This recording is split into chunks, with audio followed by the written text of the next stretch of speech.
Don't save me, I bite when I'm healed. Don't swear this is something that's real. We bleed in the dark, then we kneel to a love that neither one of us feels. Dark hair, dim lights, no alibis. We live in fragments, half truths and lies.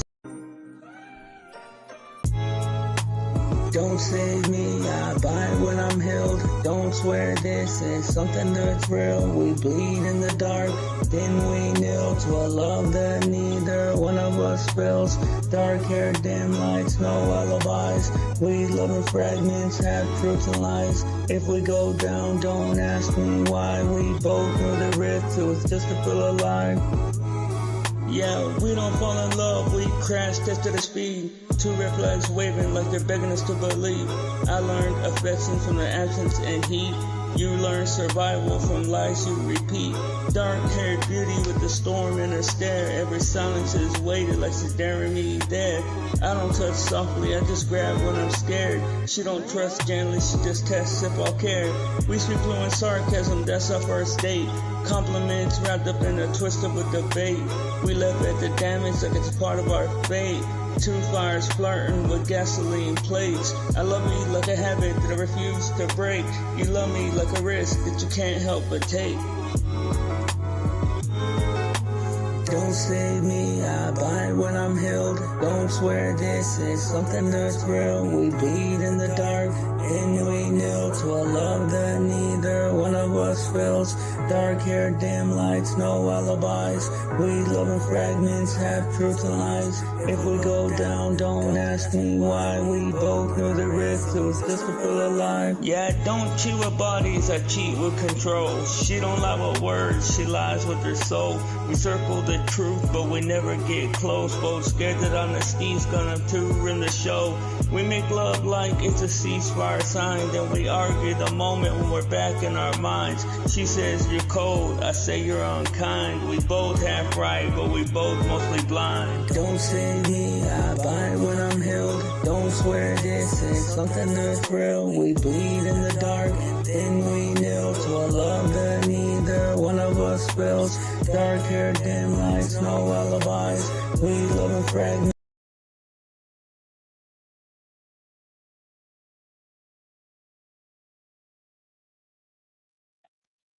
Yo, what it do, YouTube? What it do? Salute to you guys and welcome in. My name is Blizzy Blind. I'm your handsome host, and you, my friend, are just in time for the five. D. Yes, the 5D. If you're not aware, I've recently finished writing my very first novel, and it is.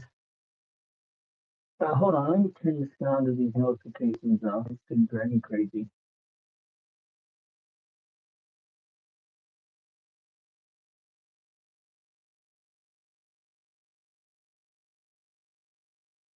Okay.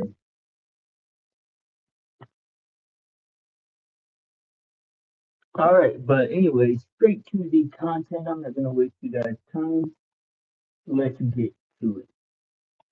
I'm actually enjoying reading this book almost as much as I enjoyed writing it, yo. To be honest, so I hope you guys enjoy it too. I mean, some of you might, some of you might not. All right. Now we recently, or um, we just left off where Malik and Peregrine have been, they Peregrine. Hold on, let me answer this real quick.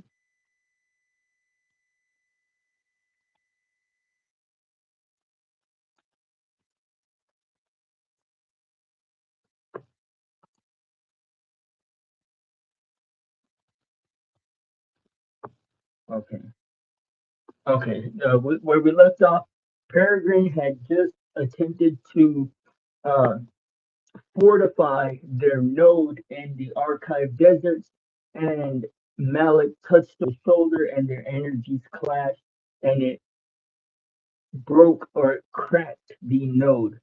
Then Malik went on a look, looked into the to the window. Then he stepped into the window, and now the basically the laws are after them. All right. Sorry. Malik woke to. Hold on, let me see if my. I heard a noise. Think might have come unplugged. Oh no, y'all can still hear me. Malik woke to the sound of his own name being spoken by the walls. Not loudly, a whisper carried in the hum of the refrigerator's compressor and the buzz of the fluorescent light in the kitchen and the low constant thrum of the city outside. Tender threshold, tender threshold. It wasn't urgent, it was patient. The 5D was teaching him to listen, and the lesson had begun to overwrite his sleep. He opened his eyes. The amber was no longer in his hand. It had sunk into his palm, leaving a faint amber starburst scar just below the base of his thumb. It didn't hurt. It pulsed in time with his heartbeat, a second rhythm that fully synchronized. He stood up. The apartment was wrong. Not destroyed, not alien, just layered. The carpet had developed a faint geometric pattern that shifted when he wasn't looking directly at them. The lines. The lines of living script threading through the fibers like the cracked paint on the ceiling now described the map he almost recognized, a constellation of nodes and transit lines that mirrored the 5D city. The air tasted like ozone and something sweeter, like burning sugar. Peregrine sat at his desk, but he wasn't working. He was staring at his own reflection in the dark monitor.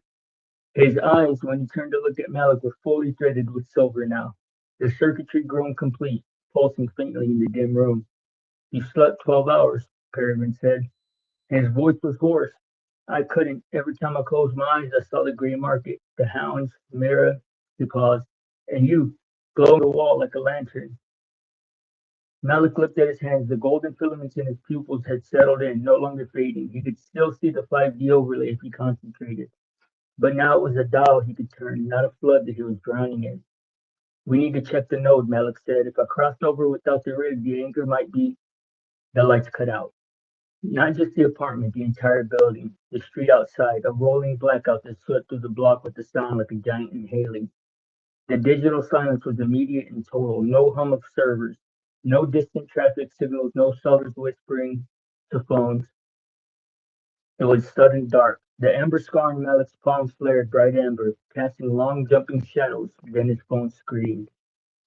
It didn't ring, it emitted a high, tearing shriek of electronic feedback that made both brothers clap their hands over their ears. The screen blazed white, then displayed a single message, the living script of the 5D, translated brutally into English. "Your debts are called. Your signal is claimed. Your meat space privileges are revoked." Below it, a list scrolled in blurred rapid text. Bank account frozen, social security number flagged, internet service terminated, phone carrier contract voided, rental agreement under review, employment history corrupted. The syndicate wasn't just hunting them in the 5D, they were erasing them in meat space. "How?" Peregrine shouted over the dying whine of the phone. "How can they even touch our accounts, our lease?"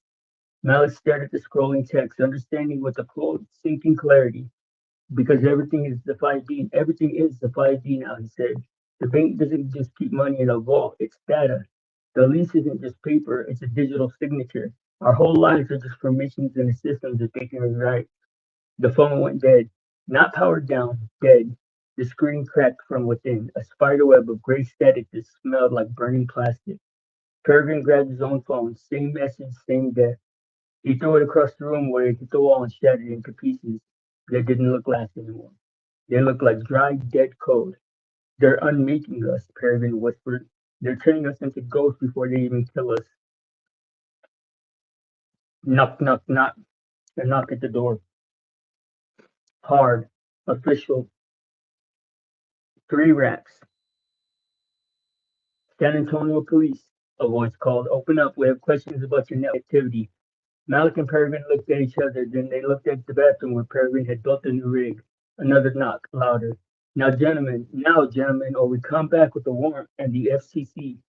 But beneath the police presence, Malik felt something else, a pressure in his chest and the amber scar in the floorboards, and the 5D was pushing through. Not just bleeding, punching. He closed his eyes and listened. Through the door, through the walls, through the dead electrical grid, he could feel them. 3 guardians, not in the hallway, in the wires. They had phased into the building's infrastructure, riding the copper and fiber like blood through veins.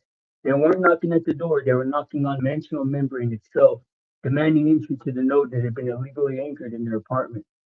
Two threats, one door, both asking for the same thing, the brothers. Malik opened his eyes.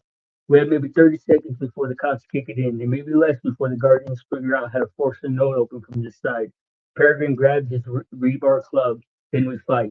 No, Malik said. He walked to the center of the room, to the spot where the floorboards had developed the faintest geometric pattern overnight.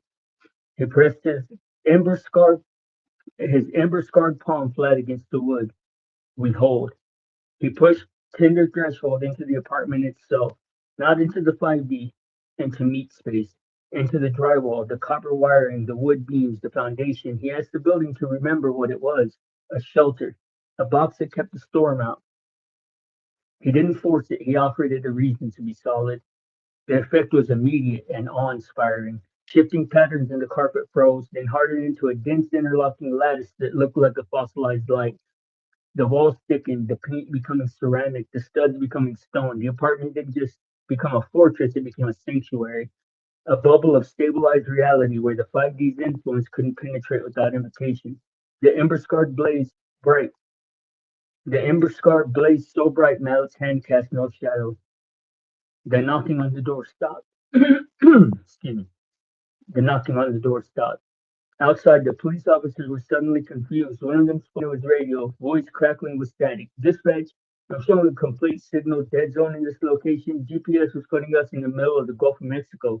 What the hell is this building made of? The guardians and the wires hit the sanctuary barrier and recoiled. Malik felt their surprise as a physical jolt, a cold, sharp spike up his spine. They had expected easy prey. They had found a locked door with no keyhole, but the effort was enormous. Malik's knees buckled. He felt years being pulled out of him. Not his life, but his stability, his sense of place, his connection to the ordinary world. He was trading his groundedness for the sanctuary's walls. His reflection in the dark monitor showed his hair turning white at the temples, the color draining like ink in the rain. Peregrine saw it and lunged forward. You're burning out. Let go. I can't, Malik gritted out. If I drop it, they both come through. Cops and guardians. We need an exit. Peregrine looked around in the transformed apartment. The no door, the no door in the bathroom was still there, but it was flickering, unstable. The sanctuary was interfering with the bridge. Then Peregrine did something Malik didn't expect. He dropped the rebar club. He walked to Malik's side, knelt, and placed his hand over his brother's on the floor. Teach me, he said. But this time it was softer. Not the fire, the listening. I can't do what you do, but I can hold the space with you. Let me in. Malik looked at him. The silver in Peregrine's eyes was pulsing erratically, scarred, scared, desperate, but genuine. Malik nodded once. He didn't teach with words. He opened the channel. The ember scar radiating outward and let Peregrine feel the same shape of tender threshold, not the concept, the weight.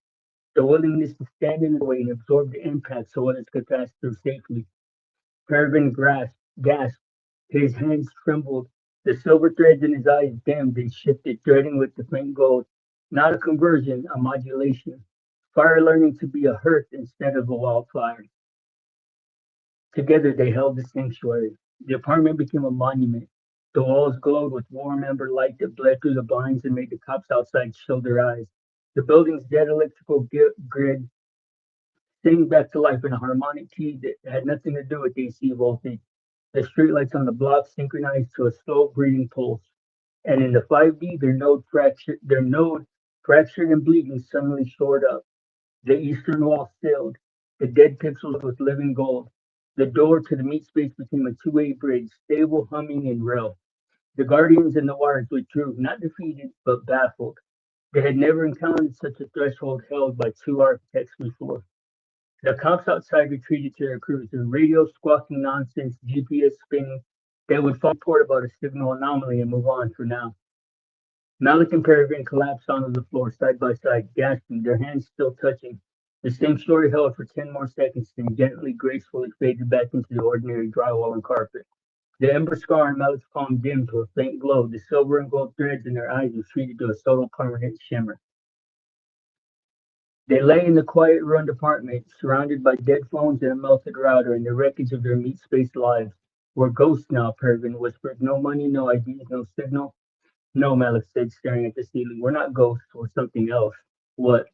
Malik turned his head to look at his brother. Residents. Peregrine laughed once, a broken, exhausted sound. Then he stood up, looking at the bathroom door. The node beyond it was stable, warm, and waiting. We can't stay here, Peregrine said. The syndicate knows this address. The cops will be back. The guardians will regroup. So we go where they can't follow, Malik said. Not yet, not forever, but for now. He stood up, joints aching, feeling decades older than 24. He walked to the bathroom and opened the door. Beyond it, the node glowed, not the crude 10 by 10 box they had built, but something expanded, enriched, fed by their joint holding. The wooden floor, the amber walls, and now a third element, a hearth of quiet, steady fire at the center. Neither consuming nor dominating, just present. Peregrine joined him at the threshold. Together, Peregrine asked. Malik looked at him. The Brotherhood had nearly sold them both for power. The Brotherhood had just learned for one moment to hold instead of seize. Together, Malik said. But we set the rules. We set them now and we don't break them.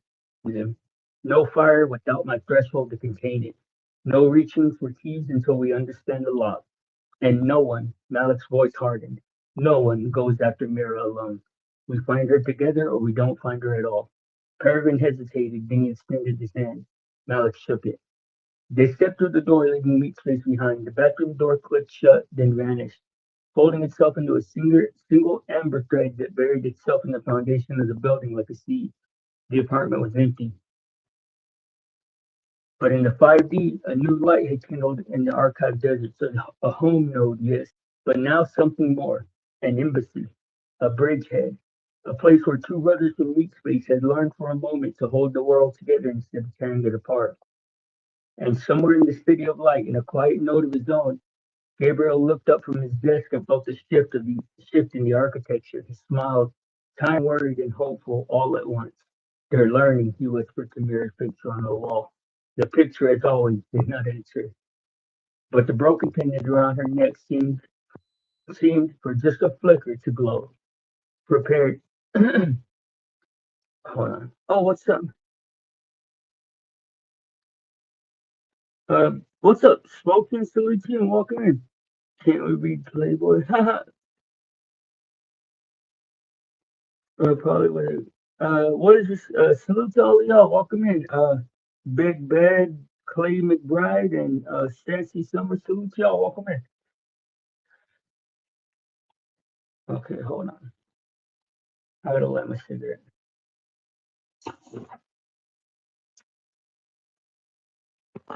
The Embassy of Dust and Light. Oh shit.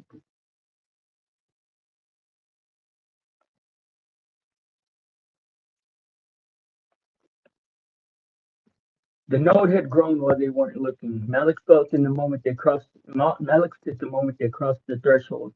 The space had been a crude 10 by 10 box and was now a hall, still intimate but vaulted. The amber was curving upward into a ceiling that shimmered like the inside of a shell. The wooden floor had spread, polished and dark, inlaid with veins of pale gold that pulsed in with their breathing. The hearth at the center burned with a flame that had no fuel, neither orange nor blue, but a color seemed to be the visual equivalent of warmth itself. Peregrine turned in a slow circle, his silver and gold eyes wide. It built around us, he whispered. It responded to what we held. Malik walked to the eastern wall. The fracture was gone, sealed by the joint intention, but in its place was a window, not a window looking out into the archive deserts, a window looking down through it. He could see their apartment. Not a memory, not a simulation, the real physical three-dimensional space they had just left, rendered in perfect living detail. He could see the overturned chair, the dead phones, the melted router, the scattered components of his aborted rig. He could see dust and smoke hanging in the still air undisturbed, and he could see the door being forced open. Malik said quietly. Peregrine joined him at the window. Three FBI agents and taxpayers swept the room, weapons drawn but pointed low. They moved with careful precision of people who had been briefed on something stranger than drugs or guns. Behind them, two technicians in civilian clothes wheeled in cases of equipment, signal scanners, Faraday cages, spectrum analyzers. They're not just looking for us, Peregrine said. They're looking for the bridge. As they watched, one of the technicians approach the bathroom door. He ran a handheld device along the frame, frowned at the readout, then pressed his palm against the wood. In the 5D, the node shuddered. Malik the touch like a finger poking against his own ribs. He can't open it, Malik said. Not without a keen aim. He can feel that it's wrong though. Let him feel more, Peregrine said. Peregrine growled, his hand curling into a fist. Malik caught his wrist. No, we watch. We learn. The technician stepped back, shaking his head, speaking into a shoulder radio. The words didn't carry through the window, but the 5D translated them anyway. Subtitles of living light appeared at the bottom of the glass. Anomalous structural reading. Recommend full forensic suite. Possible quantum tunneling signal. They think we're terrorists, Peregrine said, half laughing, half sick. They think we're something, Malik read, and they're not wrong. The scene in his apartment shifted as the agents moved into the bedroom. The window didn't stop showing. It's the glass dividing in a cell under like a cell, dividing like a cell under a microscope, multiplying into panes that showed different angles, different rooms, different scales. One pane showed the hallway outside their apartment where two local police officers stood guard, keeping the other tenants away. Another pane showed the roof of the building where satellite dishing repurposed into a directional antenna sweeping the sky for signals that shouldn't exist. And a third pane showed something that made both brothers go still, the wiring. Inside the walls of the building rendered it in translucent X-ray beauty. The electric conduits and fiber optic cables were glowing, not with electricity, with presence. Guardians hadn't retreated far. They had nested in the building's nervous system. Their still black forms coiled around copper wires like serpents around branches, their red visors pulsing in rhythm with the AC. They're waiting for us to come back, Peregrine said. Or they're waiting for the FBI to find something that gives them a legal reason to tear the building apart, Malik said. If the feds find evidence of the bridge, they bring in specialists. If they bring specialists, they accidentally poke a hole in the membrane, and guardians don't need permission to enter to walk through the gap. Perfect at them. Understand, Dawn. The two systems are working together, not by choice, by dependency. Meat space needs 5G to function, Malik said, pressing his hand against the glass. Banks, phones, power grids, government databases. It's all running on the same architecture. The Guardians know it. The Syndicate knows it. And now we know, Peregrine finished. The technician in the bathroom was setting up a portable signal generator. Malik could see the waveform it was emitting. A bloodless spike of raw broadband noise designed to disrupt any hidden electronics. In each space, it would just look like a thorough sweep. In the 5D, it was a battering ram. He's going to damage the anchor now. That not on purpose, but that frequency is going to chew at the foundation of the node. Can he stop him? Malik looked at his hands. The ember scar pulsed. He looked at where the quiet flame of their joint holding burned. He looked at the window, at the technician, and the guardian coiled in the wall behind him. I can read it, Malik said, but I need you to hold the node steady. If I push the influence back through the bridge, the structure will try to close.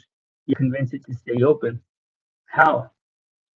Tell it we're not invading, Malik said, meeting his brother's eyes. Tell it we're maintaining.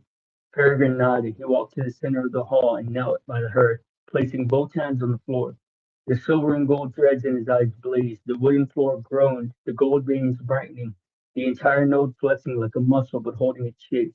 Malik turned back to the window. He pressed both palms against the glass and reached through. Not physically, not even digitally, in the way a hacker reaches through a network. He reached as tender threshold, as a guardian of the gap.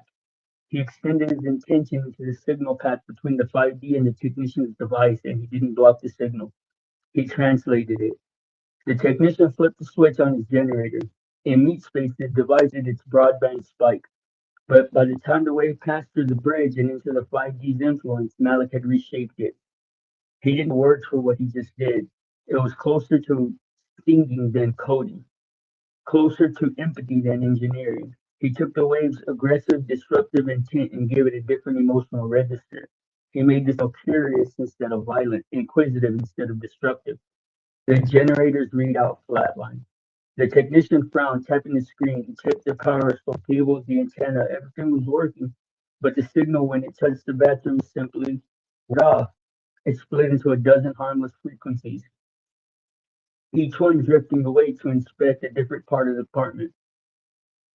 The dust on the blinds, the rust in the pipes, the loose towel in the kitchen, like a bloodhound distracted by a garden full of squirrels. The kitchen scratched his head, spoke into the radio again. Device malfunction. Recommend manual sweep. The guardian in the wall stirred. Malik felt his attention shift. It had it had felt the translation. It knew someone was manipulating the signal path on the other side. Its red visor turned, not toward the bathroom, but toward the camera, or a heartbeat. They stared at each other through the glass, through dimensions, through the impossible architecture of a world built on attention. Then the Guardian did something Malik didn't expect. He nodded. Not a threat, not a warning, but an acknowledgement. You are learning, the gesture said, but learning is not innocence. The Guardian coiled tighter around the wire and went still, his visor dimming to a faint, watchful glow. Malik stepped back from the window, gasping, his palm burning with cold fire. The ember scar had spread tendrils of pale gold reaching up his wrist like a vine. Did it work? Peregrine asked from the floor, his voice strained.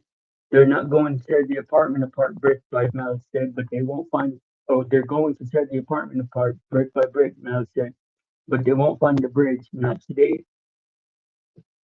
He walked to the center of the hall and collapsed beside his brother. The hearth warmed them both, flame steady, the node holding.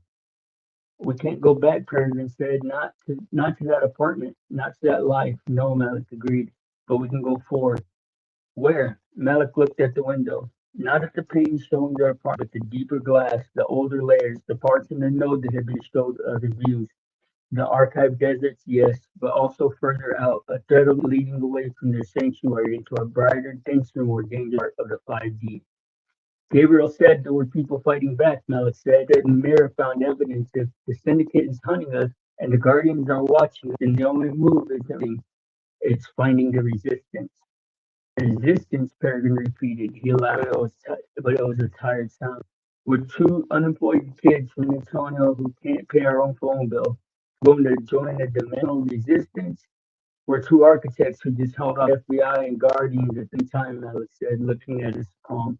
And we did it without having a full shot, without burning anything, and we did it without burning anything. We did it by understanding that the 5D isn't a place to come. It's a place to. He struggled for the word to tend.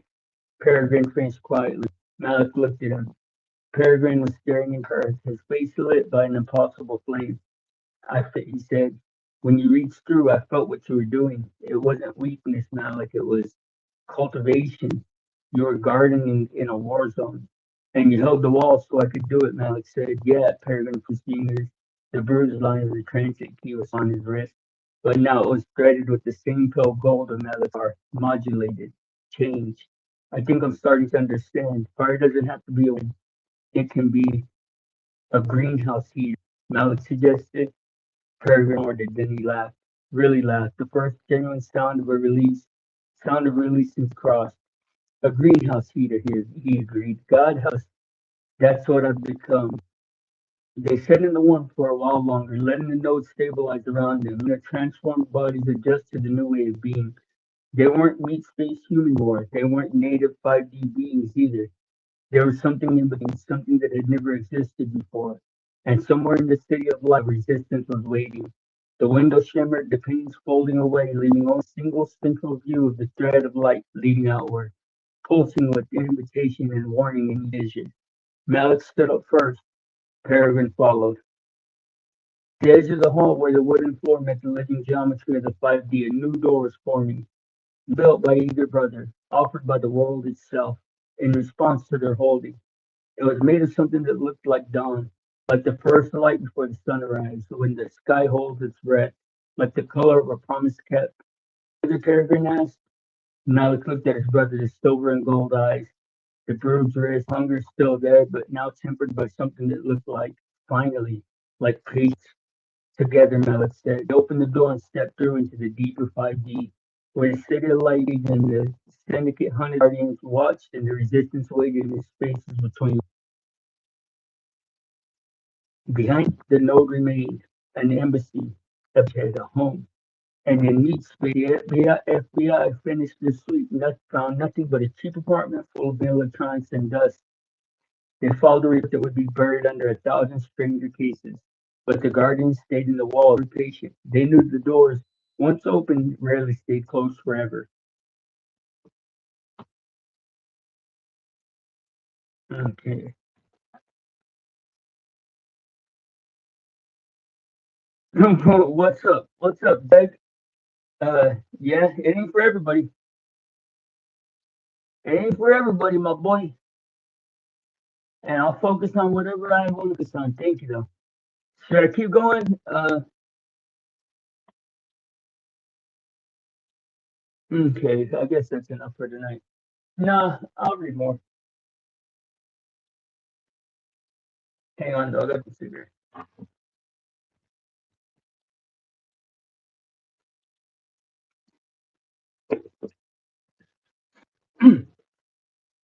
All right. The Canyon of Stolen Names.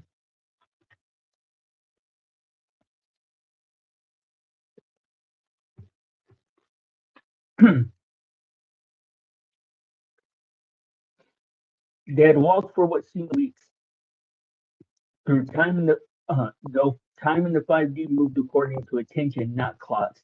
The thread of light had led them through of increasing strangeness, the city of trends where buildings reshaped themselves hourly to match collective desire, the firewall mountains whose peaks were made of frozen denial, impassable unless you admitted the truth you most feared, the spam swamps where discarded promises sank into iridescent muck and whispered false bargains.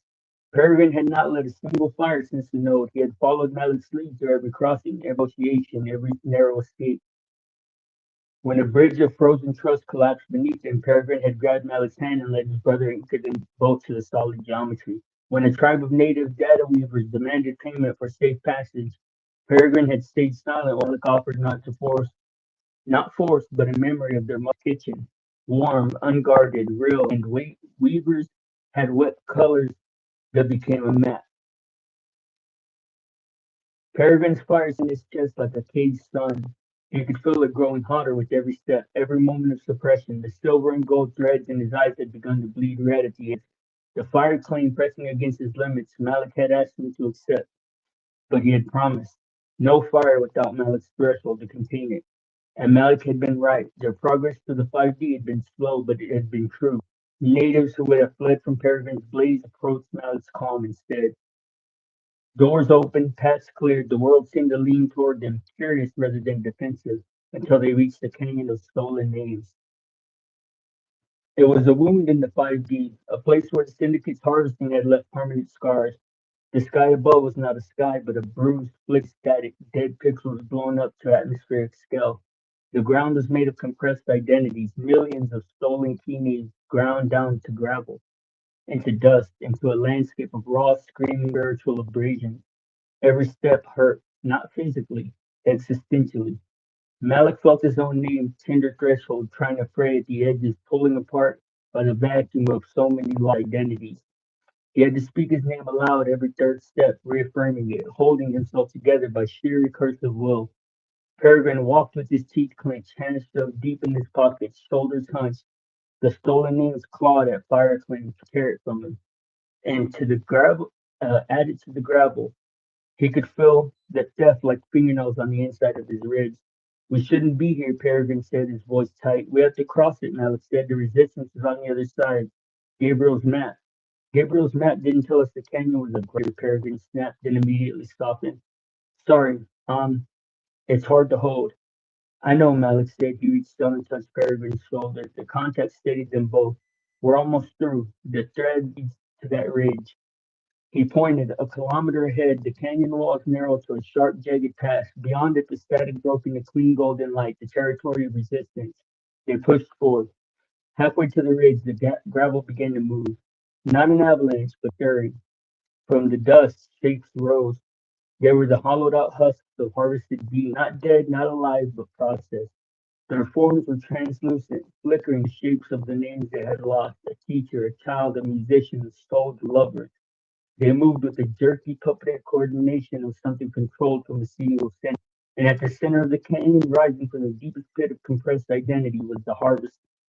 It was a machine the size of a cathedral, but it was not mechanical in any earthly sense. It was made of permissions twisted into blades, rotating cylinders of stolen key meanings grinding against each other, producing a sound like a million voices screaming in unison, compressed into a mechanical drone.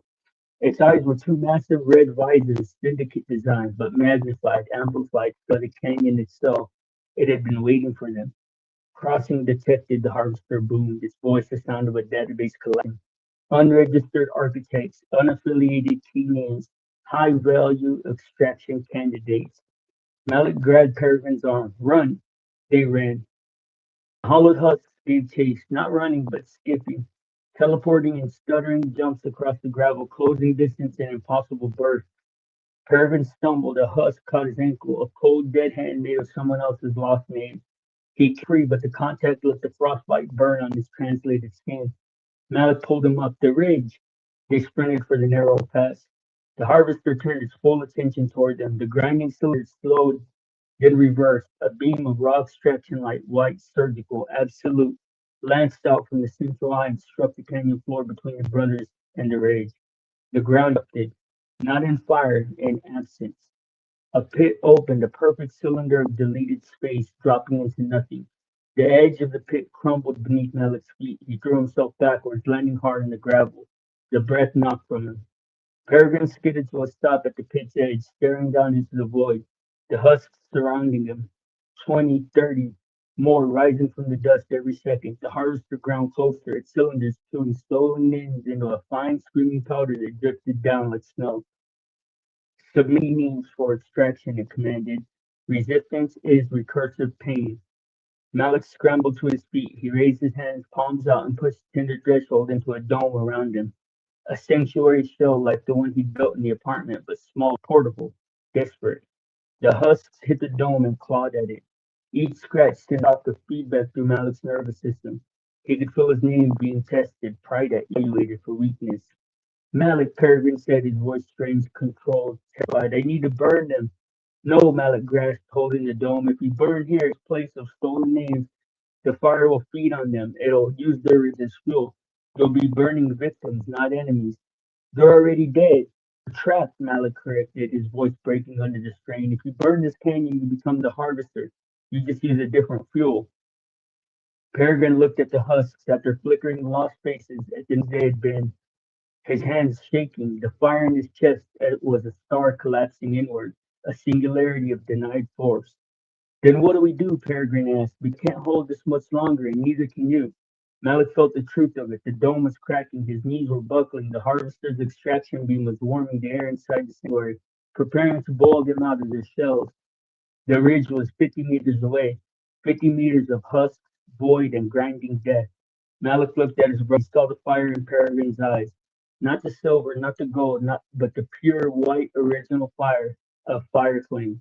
Power that could rewrite a room, that could jam a signal, that could, if fully unleashed, burn a path through anything. And he saw the cost, the absolute irrevocable cost of letting it go.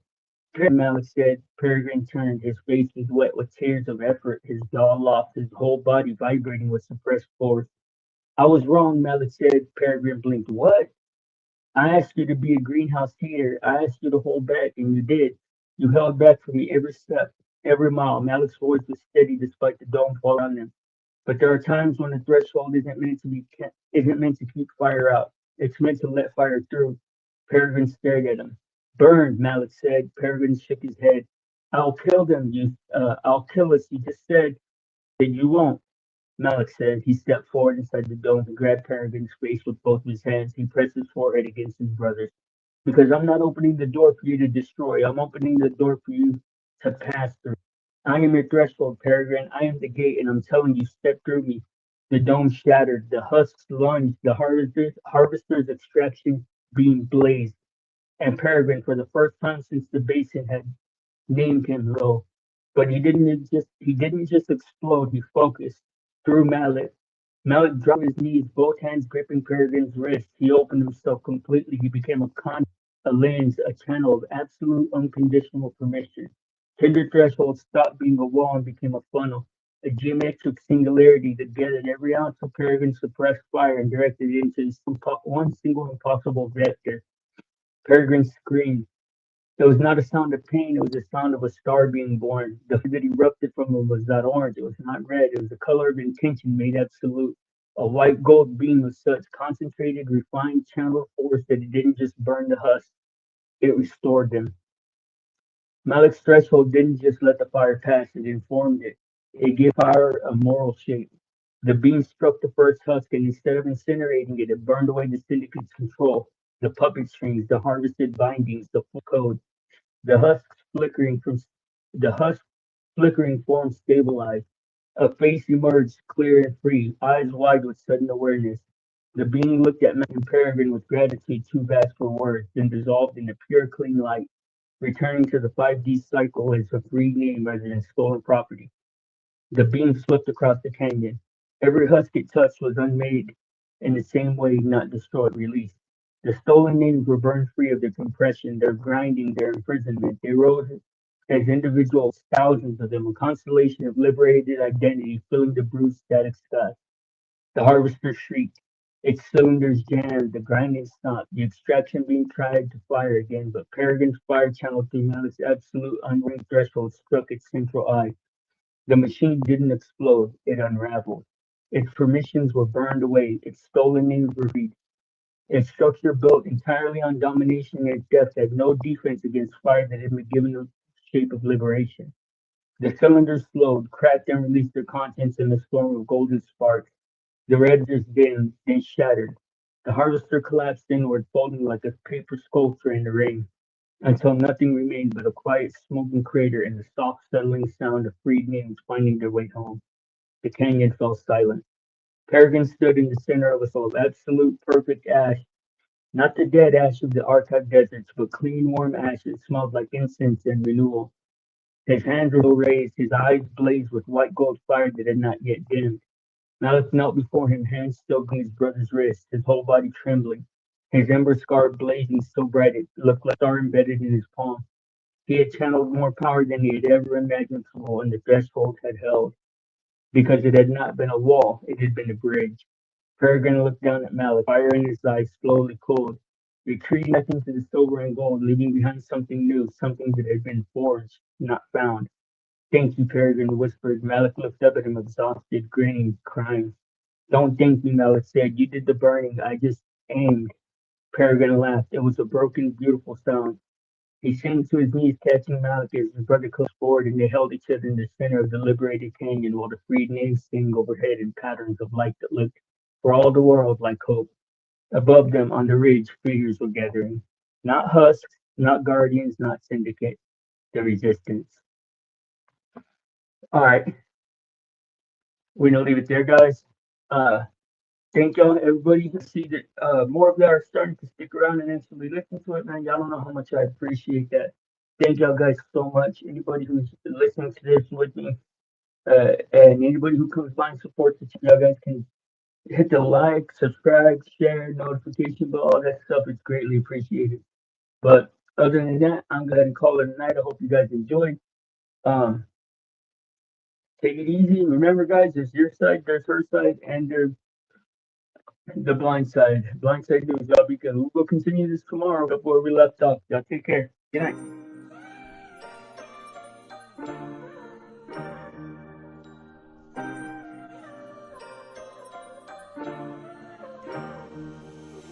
Welcome to my show where the curtains breathe smoke, spotlights blink cold, telling secrets that I wrote.